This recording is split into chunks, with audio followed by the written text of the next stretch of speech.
What's going on YouTube? I just wanted to make a tutorial to show you how you can use the VLOOKUP and HLOOKUP functions in Excel. So they are both used to look up a value in a table, and you have a value that's looked up, and you have a value that's returned based on the value that is looked up. But the difference between the two functions is the direction that's looked up. So a VLOOKUP, which is kind of implied, is a vertical lookup, and HLOOKUP is a horizontal lookup. So a VLOOKUP is used whenever the value that you're trying to look up is in a row, so like right here, and then you want to return something that is in a given column. Whereas the HLOOKUP is used whenever the value that you're trying to look up is all in a column, right, like this. But we want to return something based on a row, and they both have similar arguments. So the first argument for the VLOOKUP is the lookup value, which is the value I want to look up.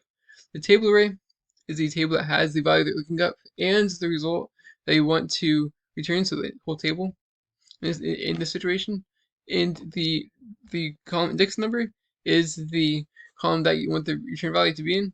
And then the range to look up is an optional argument that basically just says if you want to have an exact match or an approximate match. What I mean by optional is the function will work even if you put nothing in it.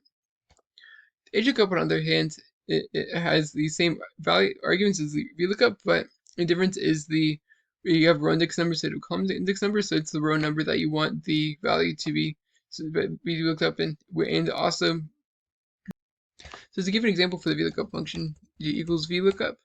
The lookup value is the value we want to look up. The table array is the whole table that we want to look up the value in. Column index number, so let's just say we want to return a value for Monday for Mary, so that would be 1, 2, 3, 4, 5 for the column number. And the range lookup it's optional, and the way you can tell that it's optional or not needed for function to work is the argument is in brackets. But for this situation, we're just going to put true or false for an exact match.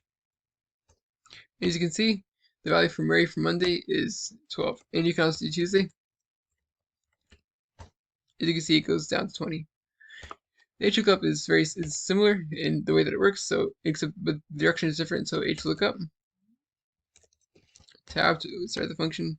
Lookup value is Bill. And let's just say we wanted to find Bill for Tuesday.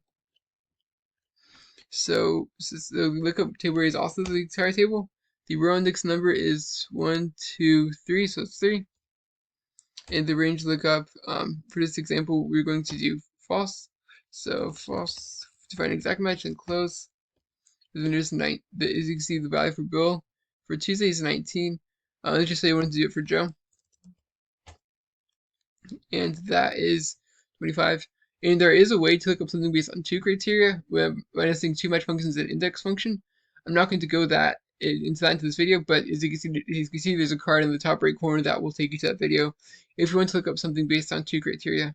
With that being said, I hope that you found this quick tutorial to be useful in using the VLOOKUP and HLOOKUP function, and please like, subscribe, and comment, and check out the links in the description for support. Thank you so much for watching. Have a great day.